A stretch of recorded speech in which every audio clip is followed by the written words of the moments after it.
Steve, welcome to the Take Flight podcast. Good to be with you. Looking forward to it. Yeah, me too. No, thanks so much for joining me. It's it's one I've been really looking forward to. So really excited to get into your story. I bet you say that to everyone. Do you know what I do? But that's because I am excited about one. You're in China, Steve. What's going on there? I'm the high performance director of Chinese rowing. Nearly into my third year. Obviously, was supposed to have the Tokyo Olympics last year, which has been delayed till hopefully this year. And normally I spend most of my time with the team, but of overseeing the team, I have a bit of flexibility, so I can travel backwards and forwards. But in these COVID times, I got caught in lockdown in the UK last summer. And now I'm caught in lockdown in China. So I've been here since September. We're in a place called Thousand Island Lakes, which is where the national team train in the winter. And it's because it's another Olympic year. It's a very short winter, so you can see the end, but it is pretty tough of living above a boathouse, which is always very romantic. I always felt that wouldn't it be nice to have a boathouse and live on the river? It's a very picturesque lake, very, very big lake, so it gets quite rough.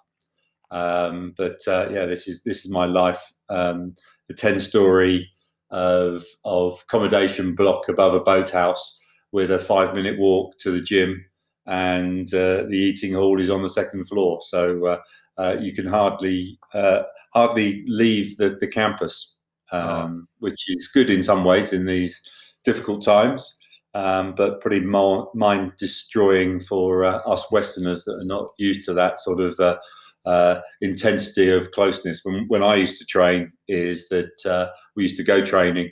If we went away, we would do 2 or 3 training sessions, come back home, you've got your night in your own bed. If you go away on a training camp, the maximum length of time we'd go away for is about 3 weeks. Sometimes only 2 weeks. If it's an international regatta, it's a long weekend. Of 4 months in what I would class as an open prison, it is pretty tough for an old Westerner. Yeah. Well, if it makes you feel any better, you're not missing out on anything over here. So we're all locked up as well. I think that's what's getting. There's the canoeing team here as well. So there's a few Western coaches with the canoeing team and the rowing team. So we did get away for Christmas Day, and we got to a Western hotel and had Christmas dinner, which was quite nice. It wasn't quite the same, but it was different to what we do day in, day out. It was nice not eating with chopsticks for a change. Yeah. Break the monotony. I hope you had some pigs in blankets. Yeah, there was actually, but I'm not quite sure of how piggy the pigs were, but they were there.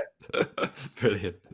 Well, look, let's get straight into it. I've got a bit of maybe a slightly strange question for the first one for this conversation. Firstly, I just want to say I absolutely loved doing the research for this. I think your story and everything you've achieved is absolutely outstanding. I just genuinely enjoyed reading about it, and I said I was excited to talk to you already. I really, really was, because the story is fantastic. So to be able to speak with you is even more amazing. So thanks again for joining me. There's been some good journalists that have told some good stories. No, they're all true, I can imagine. But look, you're one of the greatest Olympians of all time. You won 5 gold medals at 5 Olympics. You've been knighted. You've won pretty much every rowing medal and championship that's even out there to win.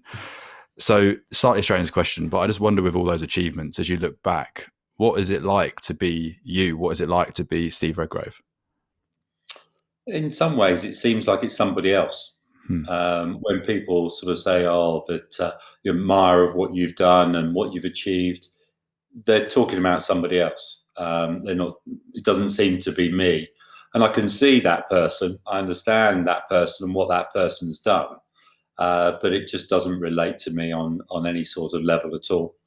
Obviously, I know what I've achieved and what I've done, and the sort of breakthrough moments to be able to be at that point.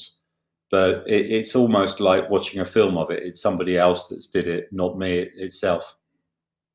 How strange. You feel almost detached a little bit. Yeah, very much so.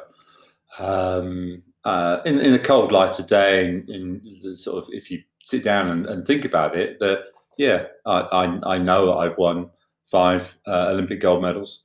1 bronze is one of the Portuguese physios keeps telling me that I've got as well. That's out with us here, it's you as a kid, being brought up on the Olympics and sports and football and the FA Cup final. You always had a dream to do something within sport. Never dreamed it would be rowing. It sort of stumbled across me at the age of 13, nearly 14, and started to have reasonable success at schoolboy level to start with.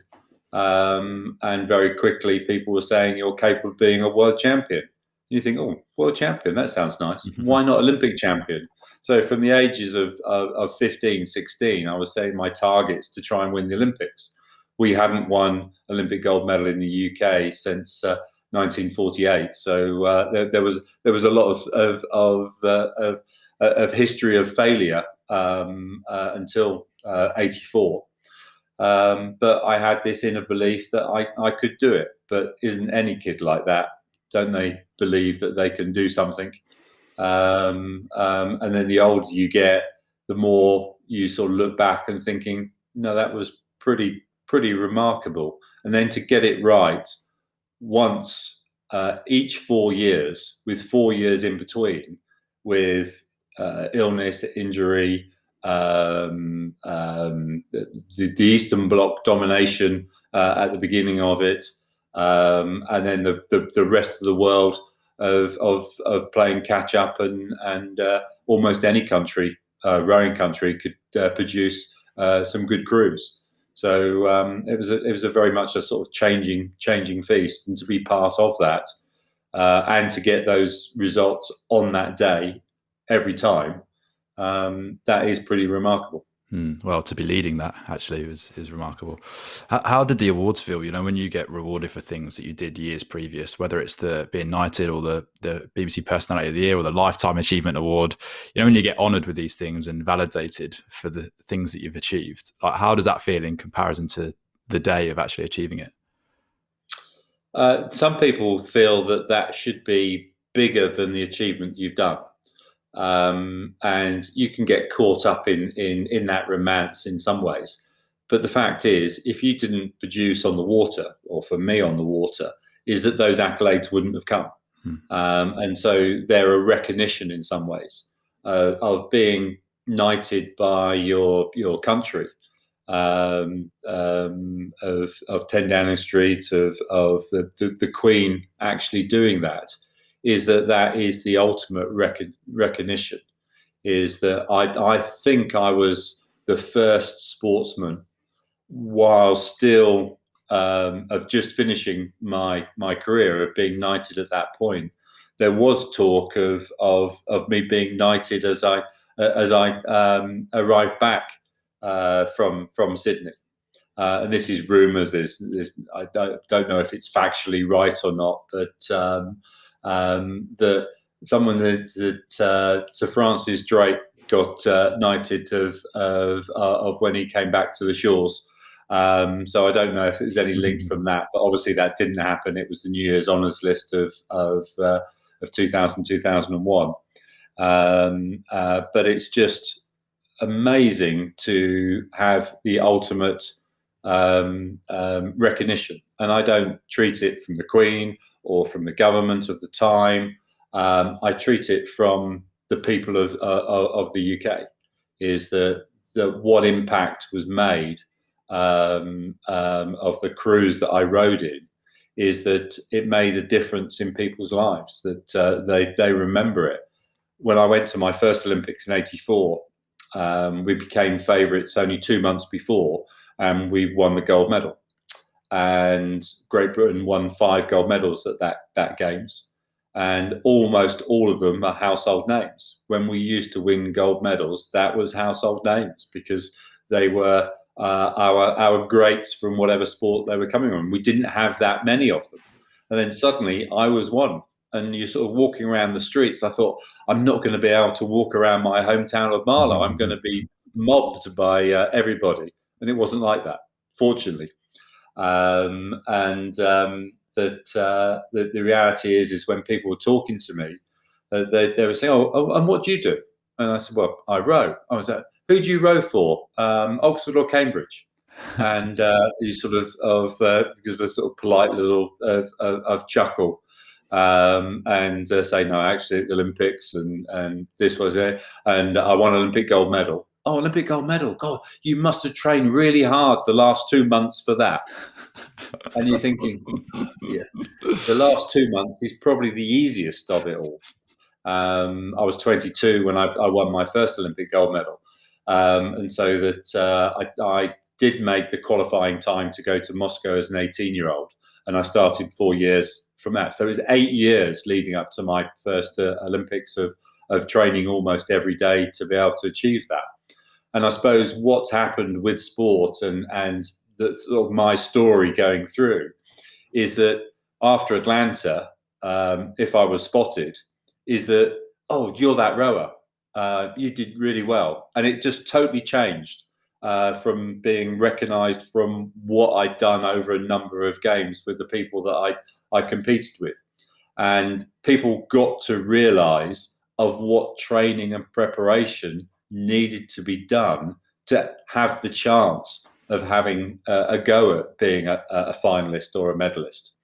Matthew and I did a documentary on the build up to Atlanta with the BBC, and it was pretty well received. But it was following 7 groups of people, and it was a bit bitty, and it never didn't catch the imagination.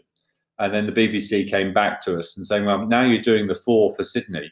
We would like to follow the 4, nobody else, just the 4, on the 3 years build up to the of the Sydney Games. And Matthew and I weren't very keen because of our experience before, but Tim and James were really very keen, and so we agreed to do it for their benefit.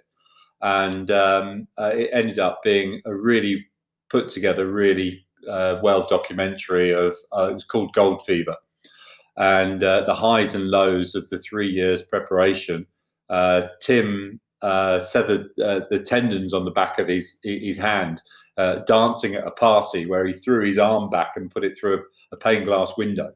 Ended up having surgery. It looked like he wasn't going to get the use of his hand back. To be back in a boat in a matter of months was pretty remarkable. And loads of things that happened along from that point of view. It went out just before the build up to our final out in Sydney.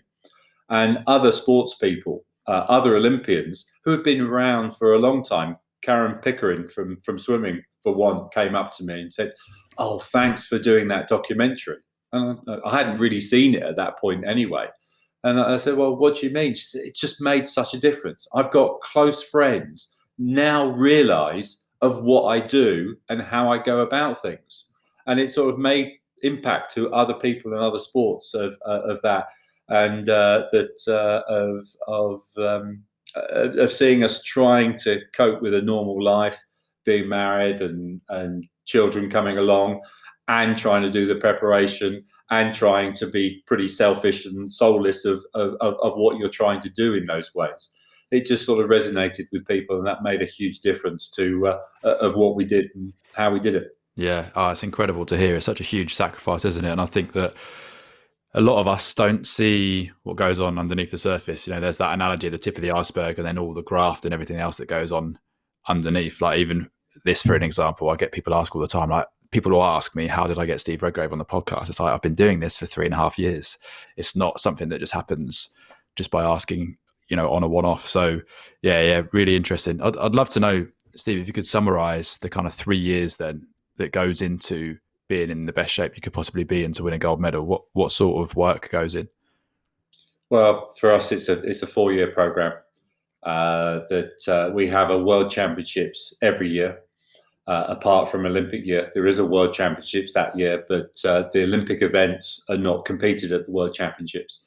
So we have one major event every year, but the reality is there's one major event once every 4 years, normally.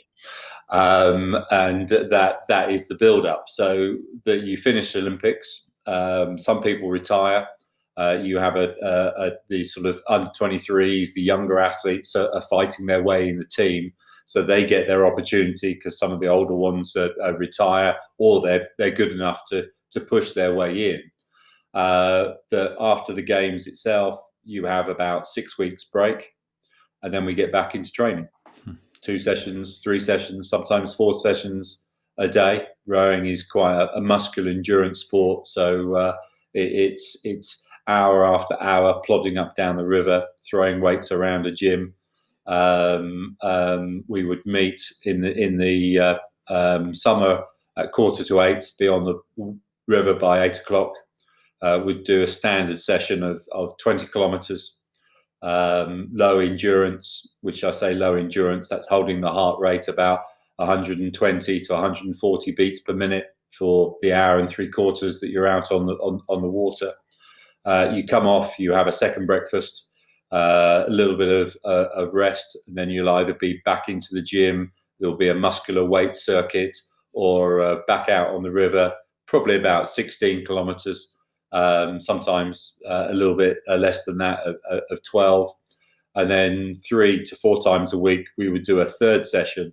That could be on the rowing machine, that could be a heavier weight session, that could be some homework of an ergo rowing machine in the garage at home, some running or cycling along those sort of lines. But we just do 2 sort of main sessions together, Matt and I, or the 4, and then go off and do relaxation or another training session on our own. And then the closer it goes through the winter, coming out of the winter, then we'll do more in the boat that we're going to race in that summer. And that will be 2 or 3 sessions again in that boat, mixture, a bit of weights as well. The distance will come down slightly, but not a great deal. The intensity will go up. You do more speed work. Every weekend that we do time trials. So we do 2,000 meter pieces. We race over 2,000 meters. And at the beginning of the winter, we will be doing step rates. So rating 20 strokes per minute for the first 1,000, step it up 2 pips and 2 pips, 500, 500 for that, rotate round, do that 4 times. And that's a Saturday morning session with everybody else of joining into that. And as the winter goes on, each week, the intensity of that goes up. We race, in Sydney, we raced at 37 strokes per minute. We would normally race internationally about 35 strokes per minute. We would tend to be a little bit lower than our opposition. So it's all about of building that capacity up, building your speed up. If the rate goes up, the boat speed has to go up. So it's not about I can rate 40. Anybody can do 40 strokes per minute, but can you row long, strong, and move the boat at that particular time? And what that actually does is week after week of doing that in a competitive environment with all the other British team, is that you start to work out what is your optimal rate for your speed. As I say, that we normally race at 35, 36 strokes per minute. If you're going to 37, 38, and the boat's not going any faster, why do those 2 extra strokes in that minute? Take that rest and save it for a blast at the end or whatever. Don't exhaust yourself of not moving your boat to its maximum optimal speed. And that's basically what we do. We go away on a training camp. Olympic year, every 2 or 3 weeks, we'll go away for 2 or 3 weeks, and then we'll do 4 training sessions in a day. So that's get up, row. Get up, have breakfast, row, have a second breakfast, go and do a second session, gym or back out on the water, have lunch, a little bit of downtime early afternoon, Matthew used to go to sleep. I didn't used to sleep during the day. And then afternoon tea, which is cake and some fluid intake, back out on the water for the third session, back in for dinner. After dinner, then some fun exercises sometimes. It may be kicking a football around or a fun of rowing on an ergo or something like that. But yeah, and we would do that for 2.5 days. And then the third day after lunch, we would have that afternoon off and we'd follow that 2.5 day cycle for however long we're away for. Wow. And we used to get a day off once every 3 weeks. Jesus. It's really starting to see what goes into being able to win a gold medal.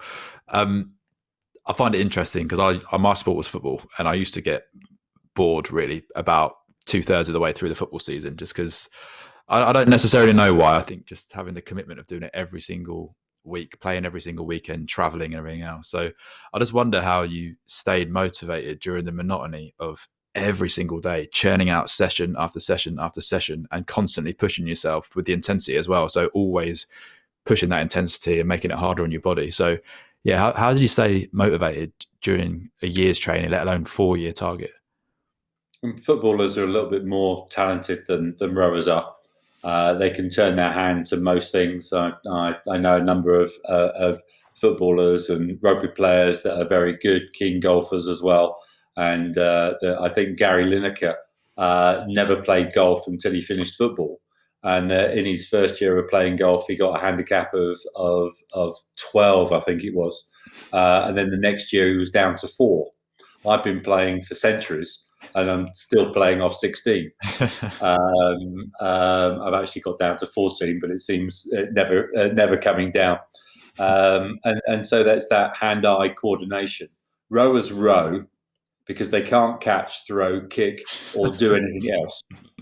And so the mentality of the training that we have to do, we accept because we know we can't do anything else. I was a reasonable sports person. I was a reasonable sprinter for a big guy.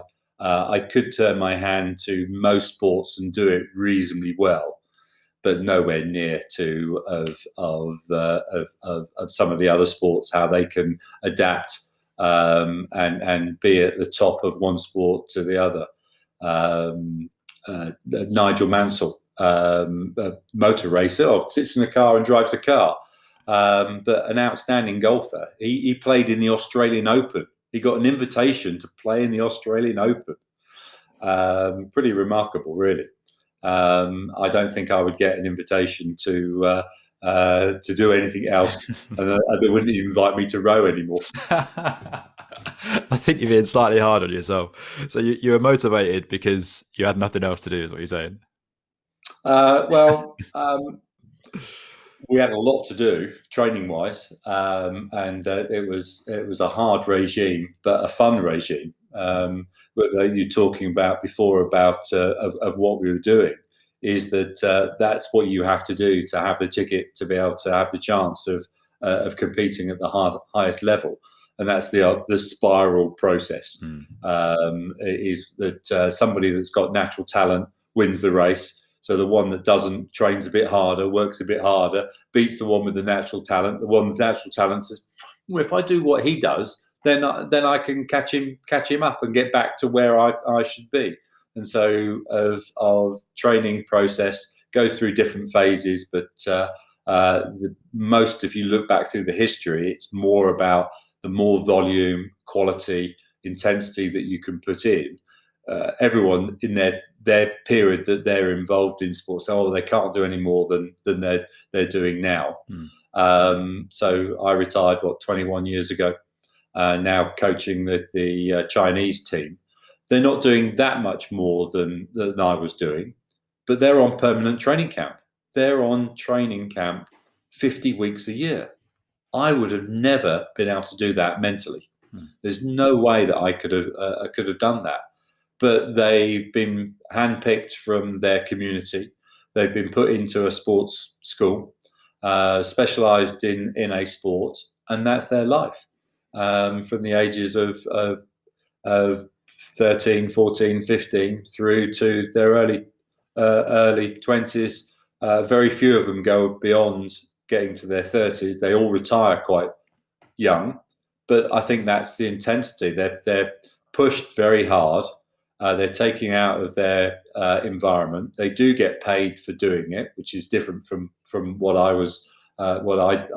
did when I was doing it. And so they're doing it as a job, and we were doing it because we love doing it. In the Western world, there still isn't any money in rowing, so you do it for the love of it, not for what you can earn from it. Did you love it then? You loved rowing? Most of the time. Yeah. Okay. You're never going to love it every session of every day, but I think the human race, we like doing things that we're good at. We'll avoid things that we're bad at. Even within a sport, is that I was always my father was a builder, and so I was brought up on building sites, and being and naturally strong and carrying bricks around and of just messing about. I was always physically strong, so strength in the gym of lifting a weight wasn't a problem to me. What I wasn't very good at was endurance, of being able to move that for a long period of time. Well, 2,000 meters doesn't seem that long, but you try and do something flat out for 6.5 minutes. It tends to get the lungs a little bit. So where I had natural speed at the start of my career, but I never really got any success until I built up my endurance levels to be able to cope of holding that speed for longer. Really interesting. I think you're absolutely right as well when you mentioned we tend to do things that we're good at. I think most of us enjoy the rower in the gym just because it's hard. Steve, do you remember the first time that you got in a rowboat and what that experience was like and how you even were introduced to it? I went to a small comprehensive school in Buckinghamshire in Marlow. The head of the English department had two loves within sport. One was rugby and the other one was rowing. We were a football school. And I was the reserve goalkeeper, so I didn't get very many matches. And Francis, who was my form teacher of 1 year, head of the English department, said to me, do you fancy trying rowing? And I thought, going out on the river during school time? Yes, please. I would have done anything to get out of school. So from my year group, there was 12 of us that were invited. We all got into the minibus, went down to Marlow Rowing Club. Went out in a boat. We went out in a Clinkerdate, which is a very old, heavy boat where they have planks that overlap each other, and so it's quite stable but very, very heavy. And that's what we learned to row in. Doing it during the games lesson, first time I can remember being out in that boat and finding it really difficult. I call rowing sort of an alien sport in some ways. Now we've got rowing machines, so most people have come across the movements roughly, but back in the day that there wasn't anything like that, and so of moving your hands, body, and then slide just was so alien. Playing football or running, we learn how to of walk and run from almost the day that we can stand up. There'll be a ball that you will kick. Technically, it might not be right, and you can improve that. But you've done some form of it before. You get out in a rowing boat. It's the first time you've been out in a rowing boat, and they're very, very thin. A single scull is narrower than my waist, and you're sitting on it. You're not sitting in it, and balancing on a thin plank that is 27 feet long. And you've got to try and balance that and keep the blades off the water without rolling off and falling out is pretty difficult. And you've got to learn all those skills and get all the body movements from rowers that are not very well coordinated in the first place, as I mentioned before. It's just pretty difficult and hard to do. But I just loved the experience. That after a couple of months, Francis asked us if we wanted to go and do a race, and we thought, well, that sounds a lot of fun. Going away at a weekend and doing it. We went to Avon County Schools Regatta, and we won the under-14 fours. And we had 4 races, I think, and that we just thought we were the God's gift of rowing. junior 14s, is that we raced 7 times that year and we won all 7. We thought we were fantastic. What I didn't understand at that time, we were those 12 people that rode on that day one soon whittled down to only 4 of us. So we had a 4. That was it. We found a Cox. So we were a Coxed 4 because that's what our age group boat category was. But your Eatons, your Radleys, your Shrewsburys, all rowing 8s. So my year group, all the better athletes were rowing in 8s from the other good schools.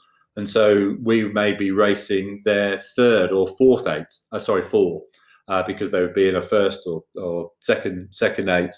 And so we were able to get success from a very low level of school and background. But what that did over our junior years, it ingrained us, is that what we did was we win.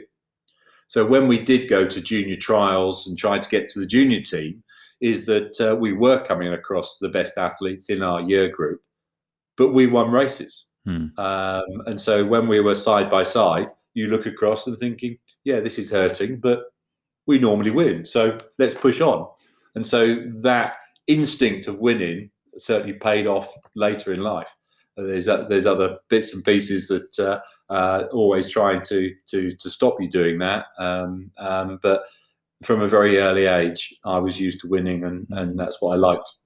That's really interesting. I've often thought about the benefit of being, people talk about being the big fish in a small pond, or pushing yourself into, a place where you're probably not one of the better athletes or performers, and the benefits of each. I was similar to yourself, where I was one of the better players in the teams that I grew up in. So you get a confidence from that. You get an air about your ability to perform and play and whatever else. And yeah, it's really interesting that you said that.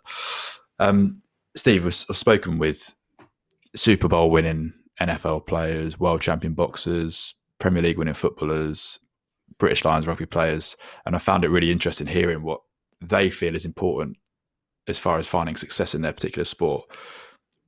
What makes a peak performing rower? What are the traits? You've talked about strength and a lack of coordination, at least at the beginning. But what are the traits in a rower that allow you to be world class and have the success that you had? I wasn't very good at academia at school, and rowing is simple physics. You're putting the blade in the water, and what it feels like and what it looks like is that you're pulling that blade through the water. And so the bigger, the stronger you are, the better you think you can do that. Physics, you place the blade in the water, you're levering the boat past that position. So the blade is the fixed point. There is a bit of slippage, but that's the fixed point. So you don't see very many small rowers. They tend to be big people. And that's because it's long levers. So the longer you can reach, the further you can move your boat per stroke. If you think of having lots of little pegs along the riverbank, and you're reaching forward with your oar and slotting into one peg, and then you're levering it past that position. If you're racing somebody else and they can't reach the same distance as you can, they're moving it one peg shorter than that. Every stroke you take together, you're moving your boat that little bit further. And that's what it is. It took me 10 years of my rowing career to work that one out. I always thought I was big and strong and could power it along, but it's a leverage sport. The difference between lightweights and heavyweights is something like 30 kilos in weight, but in boat speed, very little. The lightweights are skinny, but still tall. And so where they lose is on the start, where you're picking the weight of the crew and the weight of the boat up and running. That's where the power comes into it. But once that boat's up and running, it's really tapping it along. And there is a slight benefit of being stronger, but it's more about the leverage side of it. And so of racing 2,000 meters, it's an oxygen uptake. So VO2 is a very important part. A survey done a few years ago for the British team is that the British athletes that had the higher VO2 capacity were the ones that won the medal.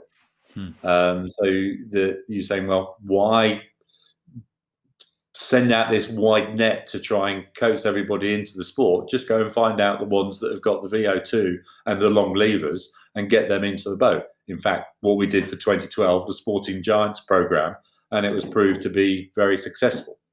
And so that you need that mechanics, but then you've got to have the heart and the passion and the sacrifice and the commitment to be able to do it.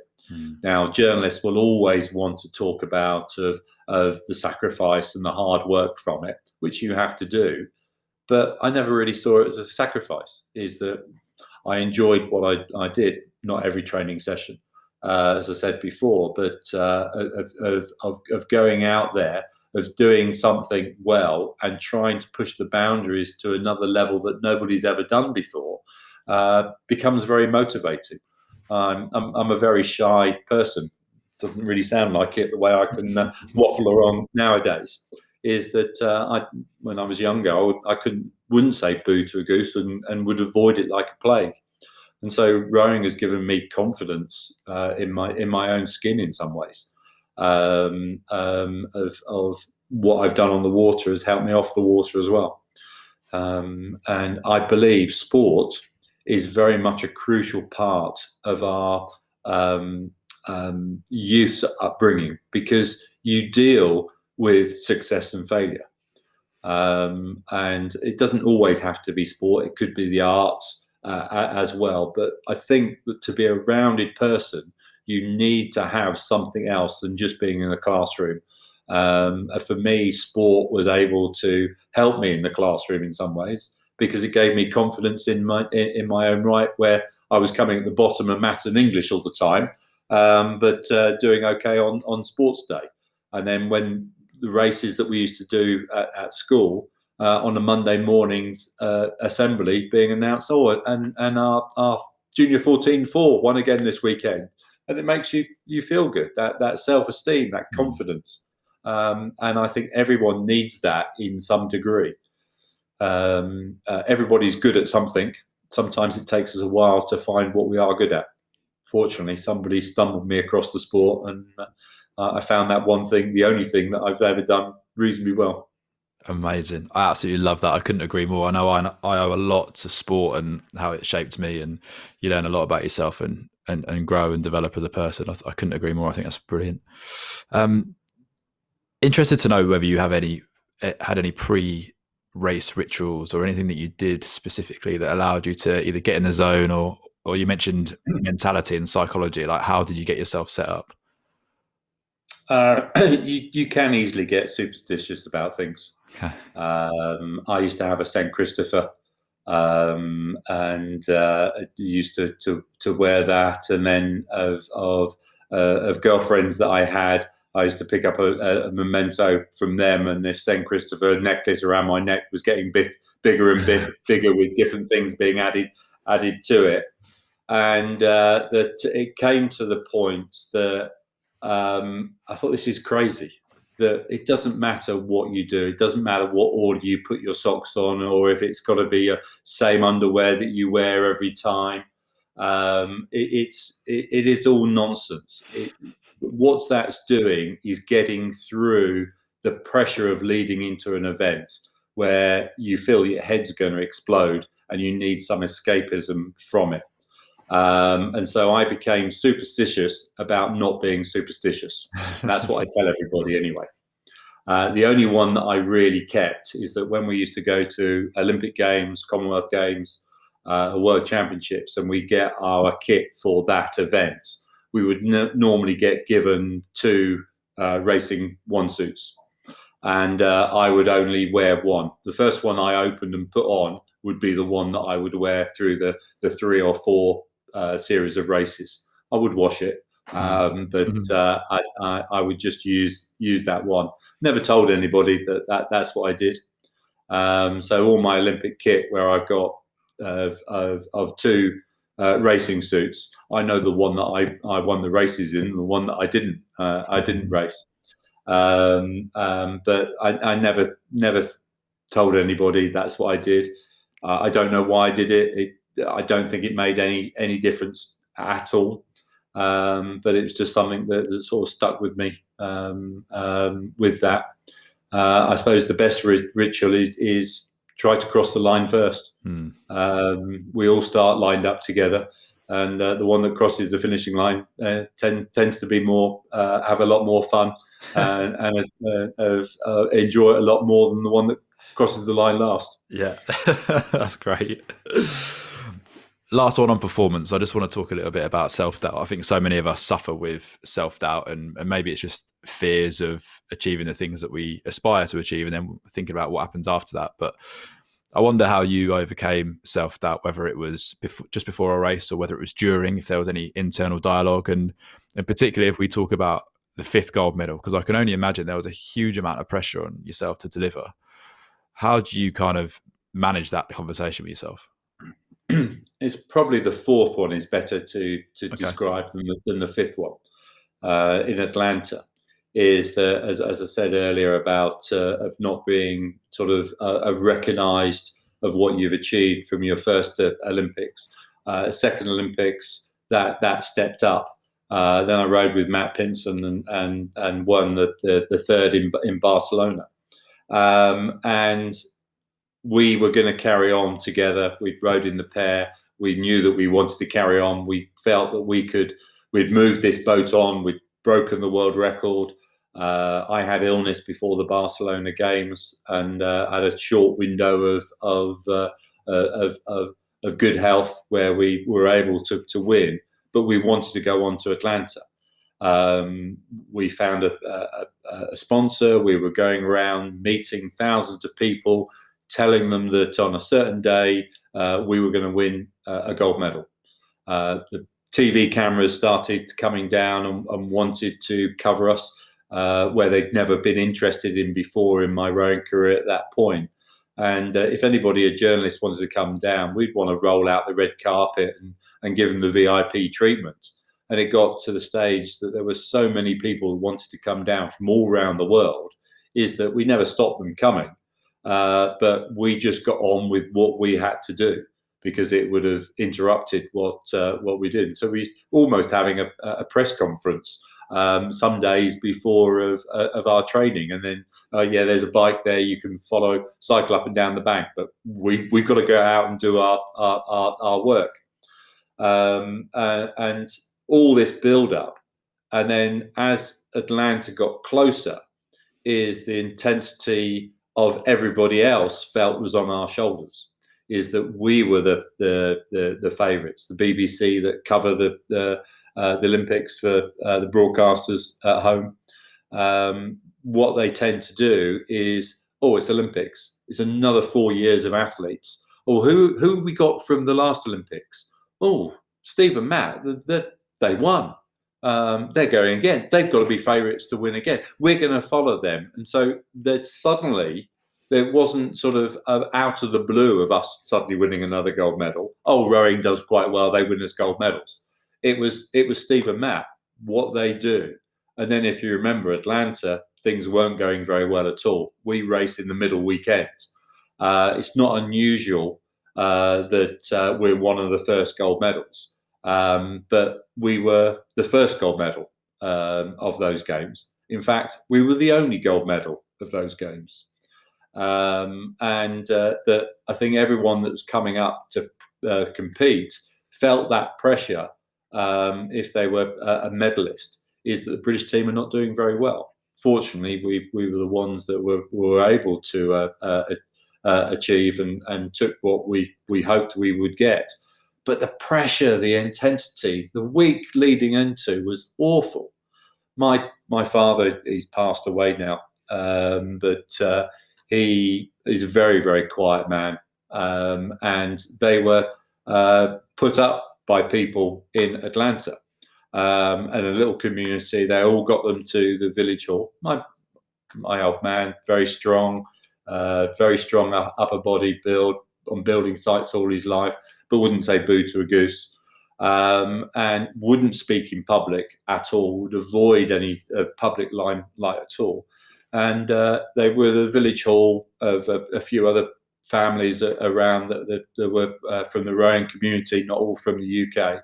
And we've got Jeff Redgrave, that his son's going for Olympic gold medal. He's already won Olympic gold medal before. Perhaps Jeff would like to say a few words. And I was told that he just welled up with emotion and cried. I've never seen my father cry. I still haven't.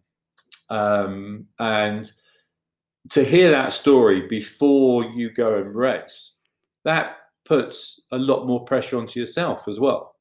And when you're struggling with your own emotions of highs and lows, the waiting around is a nightmare, absolute nightmare. But you use visualization quite a lot. And if I visualized, our main opposition was going to be Australia. We hadn't raced them before, because we didn't race at the last international regatta, which they raced at. It wasn't the normal Australian pair that we'd beaten a number of times before. It was a new one. So they felt they could win. And if I could visualize us side by side, taking stroke after stroke, there was no way that they were going to beat us. I couldn't see in my mind's eye that we were going to lose. But if I stopped thinking about being out in that boat and just dealing with the emotions that was going around, I found it really, really very difficult. And Matt and I were pretty good at that time. I struggled more than he did. But we could almost have that sense that the other person, when they were struggling, have changed the conversation or bring the topic up. We were able to say the right thing at the right time to help that person through that particular time. And as I say, I struggled more than that. And it was just because, if you pardon the pun, we were a backwater sport until that time. And then suddenly Atlanta, we were the mainstay of the British team. Of carrying the flag into the opening ceremony for the second Olympics on the trot. And then Matt did it 4 years later. So rowing had it for 3 Olympics in a row. But it gone from this backwater sport to suddenly being of everybody knowing us and what we were trying to do at those games. And we struggled with that pressure. Going on to Sydney 4 years later, the pressure was ranked up again, but in percentage terms, nowhere near to where it had gone from Barcelona to Atlanta. And so it was easier to cope with. It's got its stresses and strains. There's no doubt about that. 4 years older, losing a race before going into the Olympics arena. They're not ideals. But they just didn't seem as big as it did in Atlanta. Really I fascinating. hated Atlanta. Really? So interesting. I mean, there's conflicting views in the personal development world around whether you scream about your goals from the rooftop to hold you accountable or keep them to yourself to avoid feeling that intense pressure or the load that you felt when you're in Atlanta. I think that's really fascinating. Interesting also that visualization was a real key for you, just to really simplify your thoughts and just direct them on one thing. I think we can make things so complicated. And the easier we can make it. Rowing a boat's pretty simple. Once you've got the right movements and can move the boat in the right direction without falling out of it, it's pretty simple. And so it's about preparation and getting ready, and your mind can make it a lot more complicated than it actually is. Yeah. So I've just try and keep it as simple as possible. Yeah, amazing. I'm interested to know, because I read about your parents, actually. You mentioned your dad a couple of times, how he pretty much just picked you up as a family and grafted and worked his way out of the working class into the middle class and took you to have the family life that you had, and your mum was incredibly supportive but quite strict. So I wonder how that impacted you, what sort of values they gave you, and generally what did your parents do for you as a person? I think hugely, of coming from a working class background, as my mother's father was a bus driver and tram driver in Birmingham, and that of my keepsake of his, go off at a side tangent here, was his retirement watch, which was probably worth about 25 quid. But it was engraved 40 years of service for the transport system in Birmingham. I had my house broken in, and that got stolen with another more expensive watch. And I was just devastated because that's the only memory I've got of my grandfather. And I got a little note put through the letterbox of the house saying, "Oh, you've been saying this watch isn't worth very much, but we know it's a lot more than what you're saying. It's not the watch I want. It's the other watch that I want. Is the one that I want to keep from that." So of having of his sort of dedication and background, even though I didn't know him that. My dad's father was a carpenter, made Spitfire propellers in the Second World War. So of that profane position of doing that, very much a very, very hard man. My father used to say that every morning he used to get a beating for no reason, just in case he does something wrong during the day. That's how hard my grandfather was. Unfortunately, I didn't really know him that well either. And my father was the complete opposite, went in the complete opposite of what my grandfather was. And so those family values. My dad went into the Merchant Navy. He wanted to escape from home as soon as he can, wanted to travel the world. He was the youngest of three. He had an elder brother that left and emigrated to America very young. His sister, who stayed in Marlow, never really ventured away from Marlow at all. And then my father, and he got away to the Merchant Navy, did a few years on that. And then when he came off, he got caught in the last around the last of national service. Which you would have thought of doing Merchant Navy may have got you off that, but he went in. He was older than the other guys there because of being out of the country for that time, but that worked in his favour in some ways because he was seen to be older. They thought that he'd come back in for a second stint by his own choice, so he was given a slightly easier time from that. And then when he came out, he'd met my mother. Obviously from Birmingham. My father was from Marlow, where I still live now, and they moved into the area. My eldest sister was born in Birmingham, but would very much class herself as being from Marlow. And he used to hold down two jobs. He used to work for the gas board and work on the building sites and set up his own building business. And so as a kid coming up, I only knew him as being self-employed, have the flexibility with his time. He used to love growing. That my eldest sister is 10 years older than me. And that my dad built on the bit of land that we had, built a garden centre, and my sister run the garden centre. My dad used to do some of the growing. And that was the lifestyle I was brought up in. Of being your own boss, but have to work hard to get what you want to achieve. And so that sort of rubbed off onto me to a degree, a little bit of laziness as well. My dad went back onto the building sites, and his dream was always that I would take over the business from him. He retired before I got ready to really work properly. I still haven't really worked properly.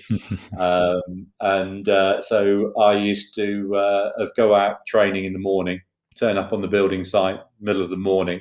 He used to call me the foreman because I used to stand around my hands in my pockets. He would be doing all the work. I would sort of kick my heels around for a little while, pretend I was doing something. We would stop and have lunch. And I said, "I'm really sorry, Dad, I've got to go off training again this afternoon." "Oh, no problem." But, still expect the wages to be given to me at the end of the week. And sometimes in that afternoon, I did go back training. Not always, but sometimes I did. And so I think that his of laid-back nature, his easygoingness, but also his firmness. When my dad said something, you responded to it. My mother was really the sort of the disciplinarian within the household. It may be because of my father's upbringing that he didn't want to be like his father, and so he avoided that. My mum was the one that you get clout round the ear. But then my mum taught my two sisters and myself to drive. As I say, there's 10 years age difference between my eldest sister and myself. And then my mum decided to teach herself to become a driving instructor after teaching me to drive, to raise money to be able to keep me training. So I had that sort of support, which also then paid. It's that you felt when things weren't going well, you thought you were doing the sport because of them. The hardest thing after of 85, so being Olympic champion, the following year things started going pretty wrong rowing wise for me. Ended up with a bad back. Didn't finish the World Championships. Got dragged out, almost craned out of the boat with a bad back. And I thought that was my rowing career over.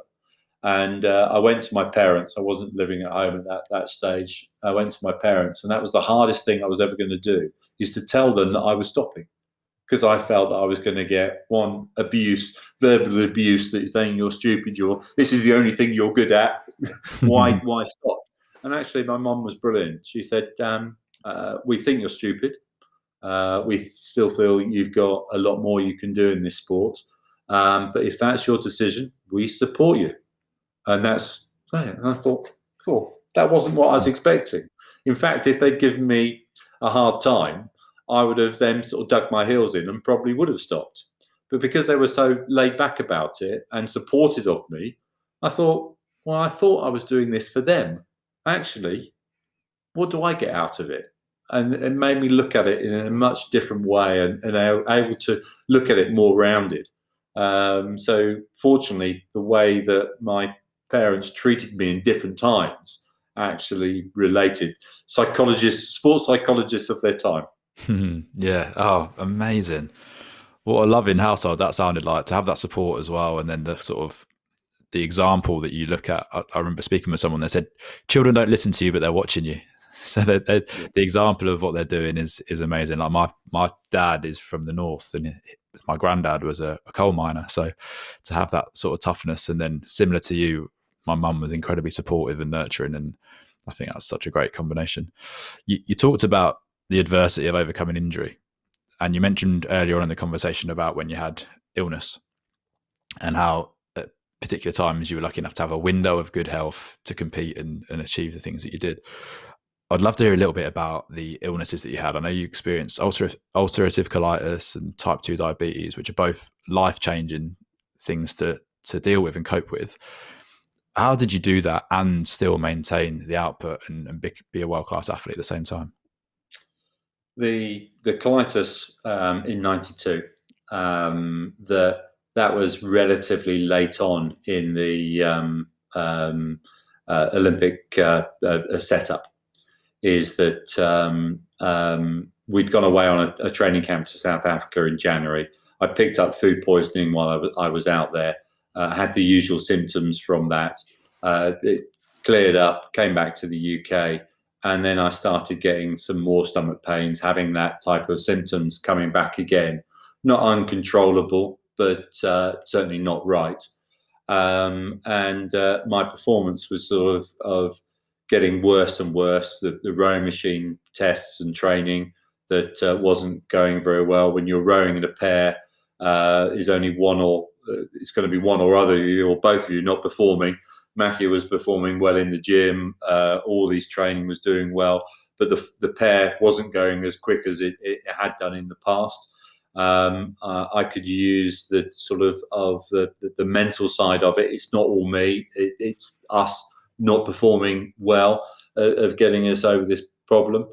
My wife being an international rower herself, she was 5th at the '84 Olympics in the women's 8, and then was the team doctor, still is the team doctor to the British team now.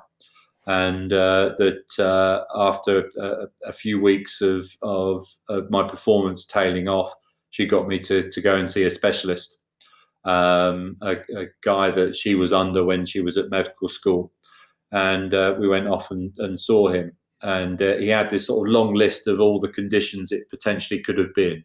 And at the bottom of the list was ulcerative colitis. And he says, it can't be that will be impossible to that, of what you've been describing to me, because I'd never missed a training session throughout all this period of time. He says, you just wouldn't be able to do that. went into hospital and had some biopsies of my colons taken, and it came back of I had ulcerative colitis. My performance then was tailing off really very, very quickly. Jurgen had a conversation with Jurgen being our coach, had a conversation with Matthew and saying that we'll give Steve another 2 weeks, and if there's no upturn in his performance, we've got to start considering of what we're going to do next. It was that close of not going. This is after we've raced at the second international regatta of the season, not made the final, and the chairman of selectors coming up to us at the landing stage as we come in, our worst performance together, and saying, you're selected to go to the Olympic Games. Now go and sort yourselves out and come back in the right condition. Wow. So that's why we didn't race at the last international regatta. That once they found out what's wrong with me and got me on the right medication, is that I bounced back quite quickly. And I bounced back quite quickly, I feel, because I hadn't missed any of the training. And so I had the underlying fitness there, even though that I wasn't performing very well. And of course, if you're not performing very well, you're still pushing yourself really hard. We do altitude training most years just before the major championships. And that makes all the training a little bit harder. You're doing the same style of work. So the only way I can, in my simple way of trying to describe it, is that I was working harder all the time just to tread water. So when I started to get the conditioning under control, I bounced back very quickly. And Barcelona was history. There was a 2-month period where I was very, very healthy, and I was very sick with colitis either side of that. I had it came back in remission. Some of the drugs that I was taking to keep it in remission, I got an allergy from, so we had to start all the process over again. But when I came down with diabetes 3 years before Sydney, the colitis came back with the stress at the same situation. So I was dealing with all that. We'd gone away again to South Africa for a training camp. We were down in Cape Town this time on a land-based camp where we were cycling and in the gym, ergos and weights and stuff, no water work at all. And the first session would be on the road bikes. We used to get out from the hotel, cycle out. We could either go the flat way, which I quite liked, or there was a very steep hill as a steep climb. Not being that healthy and never being a good climber anyway, I was always good on a bike. It was flat or downhill. If it's uphill, I didn't like that. Again, my endurance levels coming back to pay for it. And I just got dropped completely. And I can remember very clear this one training session. I'm not good enough cyclist to get back onto a group of 16 that sort of got their own peloton going. But we have a break about after 3 hours of cycling, about an hour and a half, we have a break, have a little bit of fuel intake, retop the water bottles, and off we go again. This was up a very steep hill. Sort of the mountain of going off over into Cape Town itself, in fact. And our stop-off point was only about 200 yards before the top of the hill. And as I got in there, just thinking, oh, at least I'm back with the group now, everyone grabbed their bikes, jumped back onto them, and headed off up the hill. So I had to make that quick thing. Do I stop and get some food? Or do I just push on and try and stay with them? Once we get to the top of the hill, it's a very long, steady cruise down. So I can maybe able to get a bit of energy, and then I'll sit at the back of the group and coax my way home on the back of the group. Jurgen gave me a water bottle, so I had some fluid to take. Just managed to stay on the back of the group as we went over the top of the hill, and sort of relief for thing. Just sort of relax your body, relax your legs. 3/4 of the way down the hill, I got a puncture. Oh. So stopped. Jurgen's in the minibus, pulls up alongside. Yeah, Stephen, yeah. Put your bike now in the van. I said, no, Jurgen, I'm going to change my tyre. So I changed my puncture. He disappeared into the distance, and I cycled the next hour and a half on my own back to the hotel. And I felt that my rowing career was over. This was the final straw of lots of little things, from the diabetes, from the colitis coming back, because of all my performance was bad. There was nothing good at all. But I had the pride that I had to complete this training session. My wife, well documented, my wife wanted me to retire after Atlanta. And so this is obviously after that, year after that. Every turn of the pedal, it wasn't about completing that session. I had to get one more turn of the crank. You've done that one, do another one. And that's how I got back to the hotel. They've all finished their lunch by the time I got back to the hotel.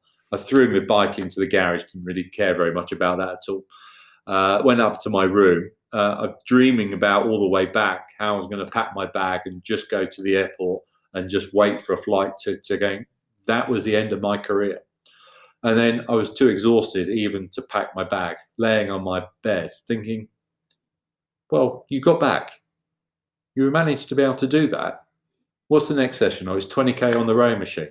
Do you think you can do that? Well, give it a go. So once you start it, I've got to complete it. This is going to be the last training session of my rowing career. And it takes less than 2 seconds to do one rowing stroke, the whole cycle of recovery and the pull itself. And in that, it's amazing how quickly the brain can think. And you're thinking, I've just got no energy. I've got no energy. I can't do this. This is awful. You're looking at the digital readout, glaring you in your eyes, telling you you're rubbish. You're not even going to make a second stream team than making the British team at this rate. And it's there. You think, right, one more stroke. I can do one more stroke, then I'll stop. You do one more stroke. You've done that. Oh God, I'm really tired. One more, just do one more, and you get through of a 20K training session, an hour and 40 minutes as it was taking me. With everyone else is an hour and 20 minutes, and you're doing it stroke by stroke, and that's how I got through that period of time. Is day after day, session after session, not dreaming about standing on that podium in Sydney, not about getting that gold medal around your neck, not about racing down, not about the preparation. It was about, can I do the next rowing stroke? Can I turn the crank of my pedals round just one more time before my career is over? And that's how I got through session by session. The light at the end of the tunnel was very, very dim and a very long way away. And I didn't think I was going to make it for a long period of time. And you just do each session. You just tick them off, ticking the box. And performance started to come back. And then you still got to prove yourself within the team. Twice I went to Jürgen's office and saying, Jürgen, you've got to drop me from the team. We were a group of 6 for 4 people in the 4 and a pair. And that I was rowing with Matthew in the pair. We were reigning Olympic champions, but our performance was awful. It wasn't up to that level, and it wasn't him. It's only got to be one other person. And I couldn't say that I was holding him back. And both times he gave me a verbal clip round the ear and said, no, we need you in the group, that you bring more to this group than just your physical strength and this, and don't you worry. But I had to, my own moral stance, I had to almost hand in my resignation. Because I wasn't at the level that I knew I had to be. The other guys had confidence in me. That you always, in a rowing unit, ideally you want to be the weakest person within that unit, because then you've got 3 or 7 guys or whatever size of boat you're in, they're pulling you along. You're in there with your merits because you've made the top 8, the top 4, the top pair, but you're in it on your merits. But you're with the talented guys, and that's where I was in Sydney, where I'd been the driving force in the boats for the previous 4 Olympics. I was hanging on by very short nails at that point, but the guys were just amazing. I always felt if I could get to the games, the training was the hardest bit of getting that under our belt. I knew I could race. I knew I'd be able to, if I got the training in, I'd be able to compete. But getting there was the hard point, and that was the lowest of low. And the hardest point, or the lowest point I had, is when I phoned my wife up and said, I can't do this. And I was expecting her to say, well, come on home. And she didn't. She said, we're in this together. We'll find a way. I get emotional even talking about it now. And it's 20 odd years ago. It feels like yesterday. Wow. What an incredible story of perseverance, resilience, support. It's so funny how often the stories come back to support from people around you, whether that's family, colleagues, team members. Particularly your wife. I had that myself. I went to play football in America, and I arrived, and it wasn't what I thought it was going to be. I called her straight away. I was like, I want to come home. but the people that you care about and love who fill you with that confidence again, it's really, really important. Steve, I'm so sorry, by the way, because I've completely ran over. I lost track of time. Are you okay for one more question, and then we'll wrap it up? One more question. I've got another meeting in 45 minutes, and I've got to have my dinner before that. Yeah, sorry, Steve. Yeah, all right. So yeah, look, Steve, it's been such an absolute pleasure. And just the last question from me, and it's about the illnesses again, because I think a lot of us through our lifetime will come up against some sort of health concern or challenge or obstacle. How did you manage to not identify with the illness? How did you manage just to carry on and not allow it to affect you too much? My dad's father had diabetes in his late 60s, early 70s. And actually gave up life soon after that. My grandma, his wife, passed away, and he gave up the will to live. I knew that he had diabetes. It wasn't really the thing that killed him, but it was just another one that was part of that. So I knew of the condition, and I knew it was pretty serious. And I thought it was the end of my rowing career when I was diagnosed. The diabetic specialist from the High Wycombe area, Ian Gallen, that he gave me the confidence to be able to carry on with the condition and be able to do that. And so of being able to have that support of people around you really does sort of get you to where you want to be. You think as yourself as an individual, even in a team sport of rowing where you're doing exactly the same movements as everybody else in the boat exactly at the same time. In fact, it is about that timing that makes the unit go so well. But we class ourselves as individuals. We have to prove ourselves as individuals on a day-to-day basis to prove that we should be in that unit to be able to do that. So there is a lot of soul searching from that point of view. But there is also of that unity of working together as that unit, and you become very close bonds from that, which I'm sure you know from your footballing days, is that some of the bonds and friends that you'll have. I never saw Matthew. I probably see him once or twice a year, the few years after we retired. But we meet up with each other. It's like we've never been apart. It's that sort of a bond and process, and it's just sort of what sport at that level can do for you, and to be part of it for a short period of time, even though the 5 Olympics is a reasonable length of time. I would have preferred it to be 6 or 7, really? But it all caught up in the end.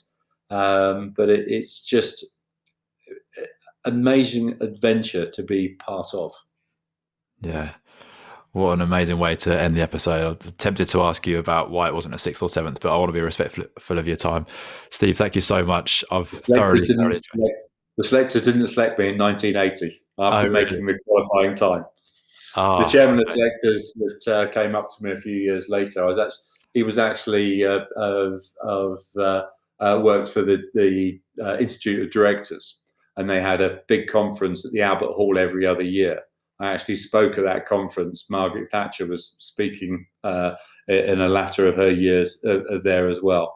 And he was the chairman of the selectors that invited me to come and speak. And he gave the introduction for me. And he says, how do I feel? I was the chairman of selectors that didn't select Steve Redgrave to go to the Moscow Games. Every games he went to, he won a gold medal. How stupid do you think I feel now? Well, you got I'm pleased 5. he didn't select me now because I wouldn't have won, but it's a good story. Yeah, you got keep intact that record.